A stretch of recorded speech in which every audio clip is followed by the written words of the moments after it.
हर video की तरह guys इस वीडियो में भी आप एक सेंटेंस स्ट्रक्चर को समझेंगे और उस पर बेस्ड कुछ सेंटेंसेस को भी बनाएंगे गाइज और बोलने की प्रैक्टिस भी करेंगे। Guys for speaking English you have to learn some sentence structures and then try to make some sentences using those structures and use them in your daily life। क्योंकि अंग्रेजी रटने से नहीं बोलने से आती है। फिर देर किस बात की है, चलिए वीडियो को शुरुआत करते हैं। My name is Sangeeta Singh, welcome back to my channel English with Sangeeta. Let's begin.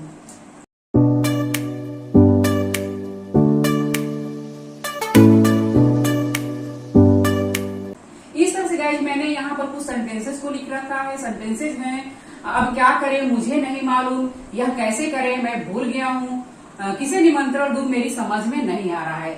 ऐसे सेंटेंसेस गाइस हम लोग डे टू डे लाइफ में बोलते हैं। इनको आप इंग्लिश में किस तरह से ट्रांसलेट करेंगे, कभी ऐसा सिचुएशन आएगा इस तरह के सेंटेंसेस आपको बोलना है तो किस तरह से बोलेंगे आज की वीडियो में समझेंगे।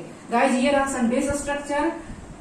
स्मॉल सेंटेंस यानी शुरुआत में आपको एक छोटा वाक्य लिखना है, छोटा सा सेंटेंस लिखना है। देन इसके बाद में WH वर्ड यानी कि व्हाट, व्हाई, वेयर, व्हेन, ये जितने भी वर्ड्स होते हैं guys question words WH words कहलाते हैं। और इसके बाद में आपको क्या करना है, इन्फिनेटिव का यूज करना है, टू प्लस वर्ब के बेस फॉर्म का यूज करना है। शुरुआत में एक छोटा सा वाक्य आएगा, इसके बाद में आप क्वेश्चन वर्ड का यूज करेंगे WH वर्ड, एंड इसके बाद में टू और इसके बाद में वर्ब के बेस फॉर्म का यूज करना है। टू के बाद में वर्ब के बेस फॉर्म का ही यूज करना है। ठीक है गाइस, पहला सेंटेंस है कि अब क्या करें मुझे नहीं मालूम। मुझे नहीं मालूम पहले आप लिखेंगे स्मॉल सेंटेंस आई, नहीं मालूम है यहाँ पर नेगेटिव है तो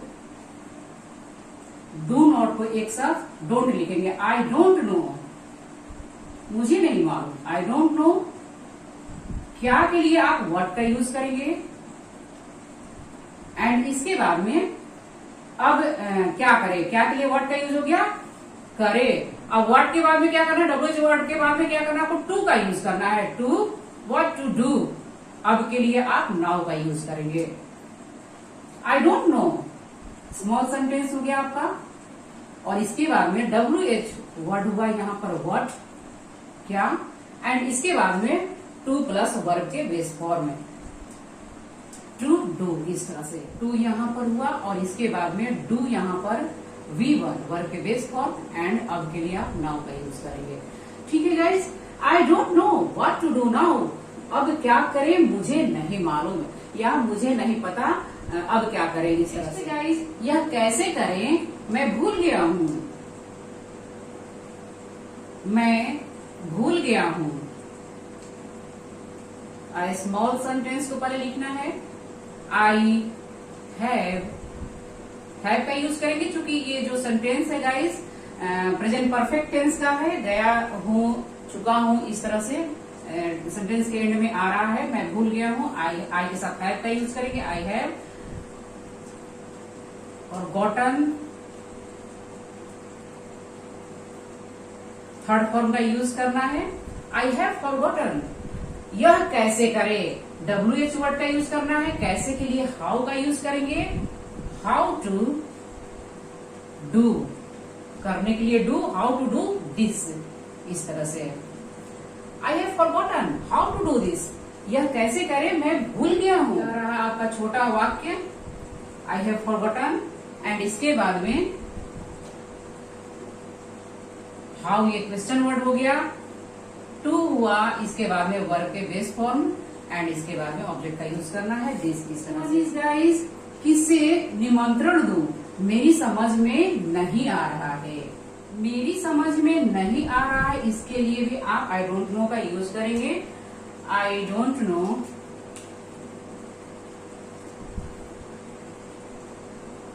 डू और नॉट का कॉन्ट्रैक्टेड फॉर्म डोंट, इस तरह से। आई डोंट नो, मुझे नहीं पता, मुझे नहीं मालूम है, मेरी समझ में नहीं आ रहा है। आई डोंट नो किसे निमंत्रण दूं, किसे के लिए गाइस यहाँ पर आप whom का यूज करेंगे। टू इनवाइट, इस तरह से। I don't know whom to invite, इस तरह से। तो गाइज यहाँ पर whom के जगह पर आप who का भी यूज कर सकते हैं इनफॉर्मल वे में। I don't know who to invite, इस तरह से भी आप बोल सकते हैं। हु टू इनवाइट इस तरह से भी आप बोल सकते हैं इनफॉर्मल वे में। नेक्स्ट वन इज गाइस, उसे नहीं पता कि अब क्या कहना है। उसे नहीं पता यानी कि शी। अब यहां पर गाइस डज नॉट का कॉन्ट्रैक्टेड फॉर्म डजंट लिखेंगे और शी है तो डज का आप यहां पर यूज करेंगे। आई था तो डू का यूज किए, यू हुआ डू का यूज करेंगे। You don't, I don't, they don't, Ram and Shyam don't. इस तरह से यहाँ पर वी डोंट प्लूरल नाउन के साथ, नाउन या प्रोनाउन के साथ आप यहाँ पर डोंट का यूज करेंगे और सिंगुलर नाउन और प्रोनाउन के साथ आप यहाँ पर डज का यूज करेंगे। डू डज के बारे में अगर आप नहीं जानते हैं गाइस तो प्रेजेंट इंडेफिनिट टेंस की वीडियो को जरूर से देखिए, वहां पर आप अच्छे से समझ जाएंगे। अगर नाउन या प्रोनाउन सिंगुलर हो यानी कि अगर जहां पर एक वचन की बात हो वहां पर आप डज का यूज करेंगे और जहां पर एक से ज्यादा की बात हो, मोर देन वन की बात हो, तो वहां पर आप क्या करेंगे, डू का यूज करेंगे। आई, यू, वी, दे एंड एक से ज्यादा की बात होगी, राम एंड श्याम, इस तरह से माई सिस्टर्स, माई ब्रदर्स, वहां पर आप डू का यूज करेंगे। और ही, शी, इट, एक की बात होगी, सिर्फ राम, किसी एक का नाम आएगा, वहां पर आप डज का यूज करेंगे। तो डज और नॉट का कॉन्ट्रैक्टेड फॉर्म डजंट होता है, डू नॉट का डोंट होता है। She doesn't know, no, she doesn't know कि अब क्या करें। क्या के लिए व्हाट का यूज करना है, शी डजंट नो व्हाट, मैं अलग अलग तरफ से लिख दे रही हूँ ताकि थोड़ा समझ में आए। She doesn't know what, WH what का यहाँ पर यूज हो गया। एंड कहना है, करना है नहीं है, कहना है, टू का यूज करेंगे, व्हाट टू से, नाउ। उसे नहीं पता, शी डजंट नो, एंड इसके बाद में कि अब क्या कहना है, क्या के लिए WH वर्ड व्हाट हो गया, कहना है, टू इंफिनिटिव एंड वर्ब के base form, verb to plus verb के बेस फॉर्म, टू से नाउ। इस तरह से गाइस हमें तय करना है कि कल क्या करना है, हमें तय करना है। इसके लिए आप लिखेंगे we need to decide, WH word का यूज करना है, स्मॉल सेंटेंस हुआ। एंड इसके बाद में कि कल क्या करना है, क्या के लिए व्हाट का यूज करेंगे और इसके बाद में टू का यूज करेंगे। We need to decide what to do, करने के लिए डू, एंड कल के लिए टुमारो का यूज करेंगे।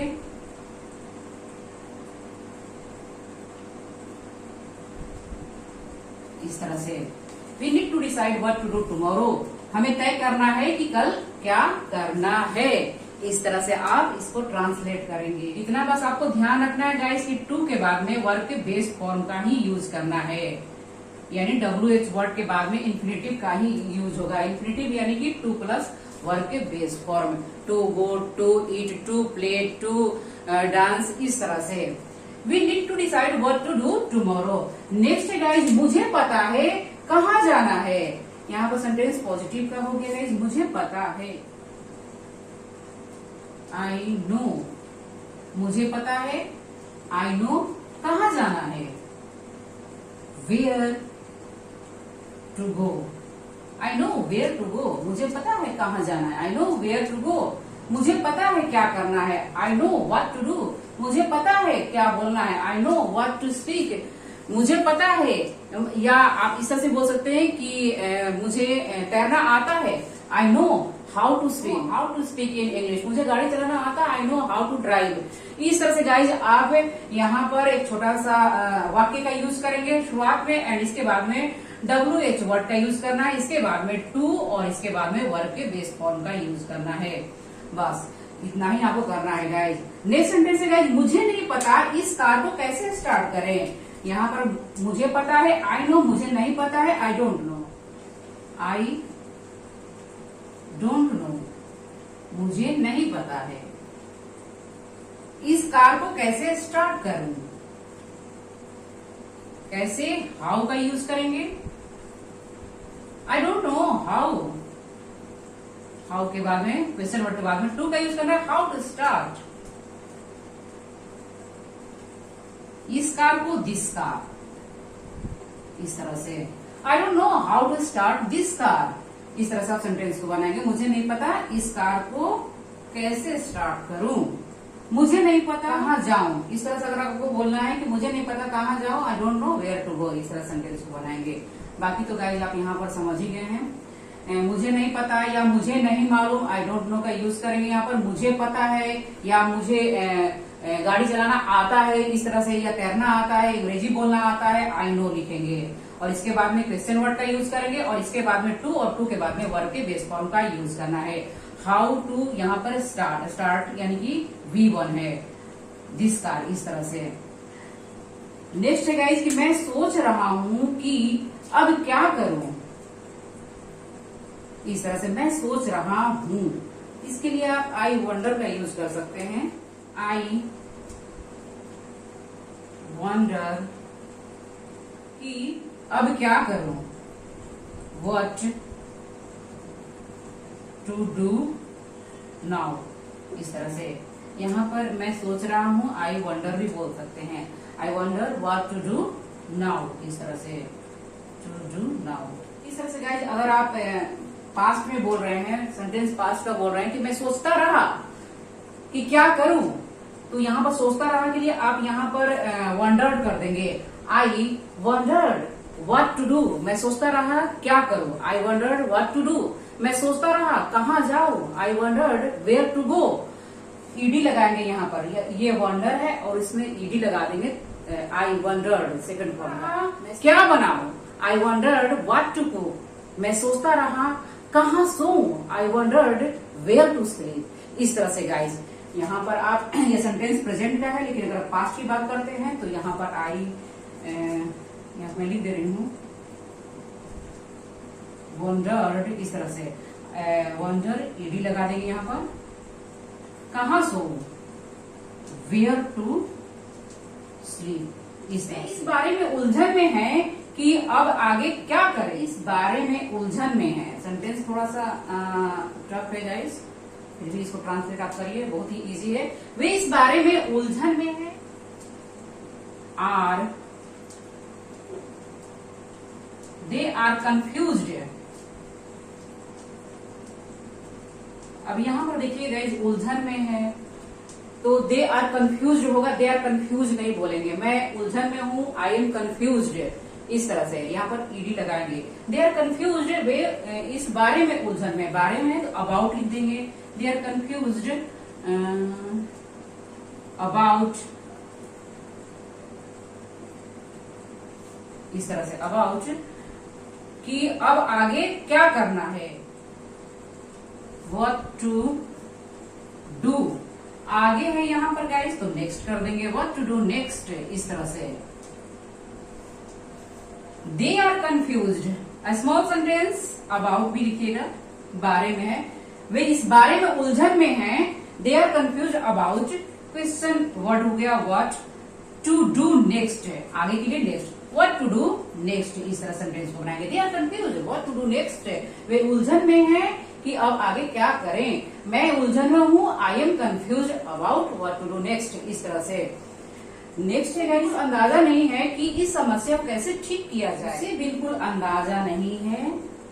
ही हैज का यूज होगा। He has no idea, he has no idea. कैसे, हाउ का यूज करेंगे। He has no idea how to fix this problem,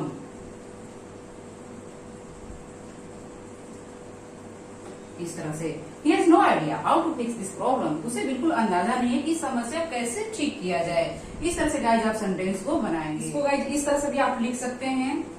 He doesn't have, अब यहाँ पर does का यूज कर रहे हैं तो हैव का यूज करेंगे, हैज का यूज नहीं करेंगे। He doesn't have any idea how to fix this problem, इस तरह से how to fix this problem, इस तरह से भी आप सेंटेंस को बोल सकते हैं। तो आई होप कि गाइस अब आप इतना समझ चुके हैं, तो अब आप ले लीजिए स्क्रीनशॉट। गाइस अगर आप किसी प्रश्न पूछते हैं कि क्या आप तुम्हें पता है कहाँ जाना है, डू का यूज आप शुरुआत में करेंगे, do you know where to go, इस तरह से क्या तुम्हें पता है कहाँ जाना है, do you know where to go. क्या तुम्हें अंग्रेजी बोलना आता है, do you know how to speak English, क्या तुम्हें तैरना आता है, do you know how to swim. इस तरह से डू का यूज आप शुरुआत में करेंगे। क्या तुम्हें अंग्रेजी बोलना आता था, did you know how to speak English, मुझे अंग्रेजी बोलना नहीं आता था, I didn't know how to speak English. इस तरह से गाइस आप सेंटेंसेस को बनाएंगे। इस तरह से गाइस अगर मैं बोलूं कि मैं इस बारे में उलझन में हूं यानी कंफ्यूज हूं कि अब आगे क्या करूं, I am confused about what to do next. अगर आप अंग्रेजी सीखना चाहते हैं, अंग्रेजी बोलना चाहते हैं, तो जरूर से यहाँ पर आइए और इस जितने भी मैं वीडियोस को बनाती हूँ गाइस, सारे वीडियोज में मैं कुछ सेंटेंस स्ट्रक्चर्स को समझाती हूँ और उस पर बेस्ड कुछ सेंटेंसेस के साथ प्रैक्टिस भी करती हूँ। अगर सेंटेंस स्ट्रक्चर को समझते हैं गाइस, तो आप उस पर बेस्ड ढेर सारे सेंटेंसेस को बना पाएंगे और बोल पाएंगे। क्योंकि गाइस अंग्रेजी रटने से नहीं बल्कि समझने से आती है। चीजों को समझेंगे, उस पर बेस्ड आप ढेर सारे सेंटेंसेस को बनाएंगे और अपने डे टू डे लाइफ में यूज भी करेंगे। गाइस तो वीडियो कैसी लगी कमेंट करके जरूर बताएं। अगर आप चैनल पर नए हैं तो चैनल को सब्सक्राइब जरूर कर दे, वीडियो को लाइक भी कर दे और गाइस वीडियो कैसी लगी कमेंट करके जरूर बताएं। इस वीडियो को अपने दोस्तों के साथ जरूर से जरूर शेयर करें गाइस। नेक्स्ट वीडियो मिलते हैं, till then keep learning keep practising.